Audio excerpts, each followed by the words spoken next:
Yeah. So this group has to talk about Argentina and Russia and compare it to US. We're going to first talk about Argentina. Argentina is a government that is representative, Republican, and federal. And it's organized in national, state, and local governments.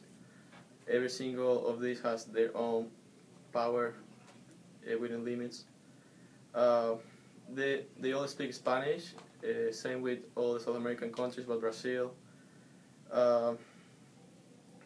The religion, they are 70% Catholic, same with all South America pretty much. They all believe in Catholicism. Argentina is a masculine country with high uncertainty avoidance. They like to follow rules and they don't really think outside the box too much. The capital is Buenos Aires, and Argentina has 23 provinces, and the currency is the peso. Some background about the current Argentina government.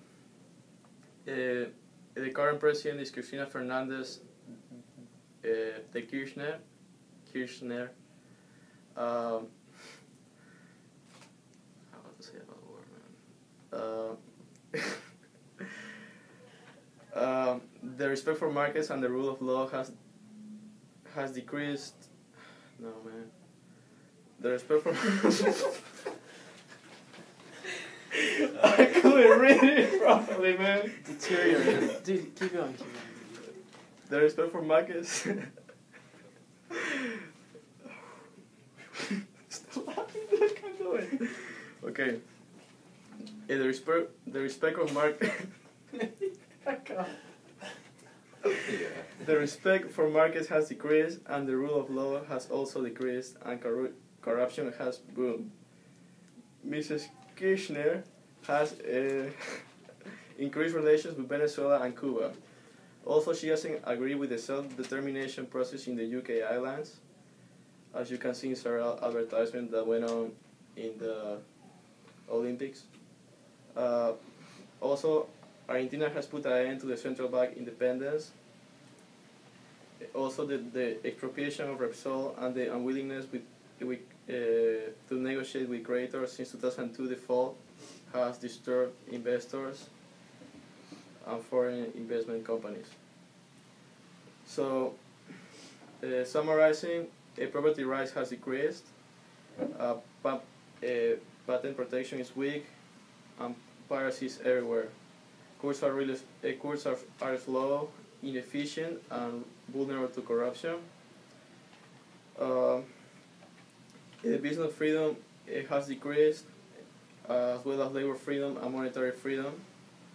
Government interference has decreased productivity and efficiency. Government regulates prices of water, electricity, and retail oil companies. Also, Argentina has put a lot of non-tariff barriers to reduce trade freedom, so that they can increase their net exports. And there is a huge hostility towards foreign investment. And now we're going to talk about negotiations in business and how they're different from the U.S. In Argentina, business relationships are based on trust and familiarity. Personal contacts and business networks are important in making business deals. The more relationships and friendships you cultivate, the more success in the business you will have. Business structures are hierarchical, which means that decisions and ideas are generated at the top. With this, status and respect are very important. Argentinians like to knit their private and professional lives together, so it may take time to gain their trust. It's important for you to take time to develop interpersonal relationships with them. Most business is conducted in Spanish, but most Argentinians know English. It is important to bring an interpreter to meetings if you are not fluent in Spanish. Negotiations can be fairly lengthy, but people in Argentina are very detail-oriented and want to know everything before reaching an agreement. Although they are informal, they are very clear, maintain a work-related structure, and they value rules and procedures. Argentinians do not hesitate to interrupt if needed. They feel that arguments and debates can lead to new ideas. When greeting and leaving Argentinians, there are few things to go over. In general, Argentinians prefer third-party introductions, so you should wait for your host or hostess to introduce you to others at a small gathering. A set of protocol includes greeting the eldest or most important person first. A standard handshake with direct eye contact and a smile is a good greeting. Maintaining eye contact indicates interest. Time is relaxed and flexible, and punctuality is not a priority. Arriving late to business functions is not uncommon. When leaving, say goodbye to each person individually.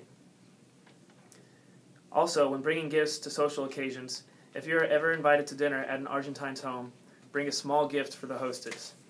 Because taxes on imported spirits are high, a bottle of imported spirits is always well received. Gifts are opened immediately upon receival. But be careful not to give knives or scissors, as they indicate a desire to sever the relationship. That concludes us talking about Argentina. Now we're going to talk about Russia. I can do the takeaways. Sorry, we're going to do the takeaways about Argentina and what you should do and not do. Before we move on to Russia, let's do some takeaways with Argentina. One thing you should not do is use one finger to point when doing business. Instead, use your entire hand. So, gestures such as tapping one finger to the thumb means hurry up and is very disrespectful in some situations. Make sure to not miss out on an opportunity to socialize with your Argentinian colleagues outside of the office. It is common to share personal information with your colleagues, and business relationships are based on trust and familiarity.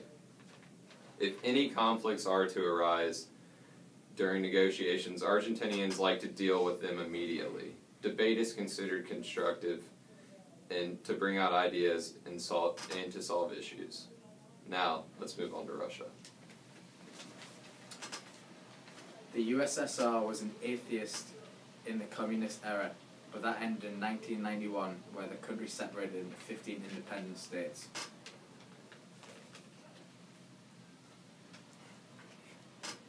Protestantism, Islam, and Judaism are now all commonly practiced. Russia is the main language spoken, however it is not uncommon for English to be spoken, as it is often taught as early as 3rd grade.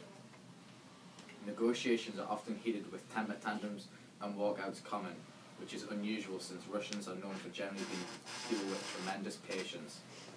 Many times they like to practice this patience in negotiations, with final offers rarely being final. Foreigners can often receive better outcomes if they display the patience that Russians value. A common Russian negotiation trait is a lack of will to compromise. Russians see this as a sign of weakness and bad business, and are largely unwilling to do so. When greeting in Russia, shake hands firmly and make eye contact. And if you happen to be wearing gloves, make sure to take them off before shaking. Partake in small talk before dealing with business.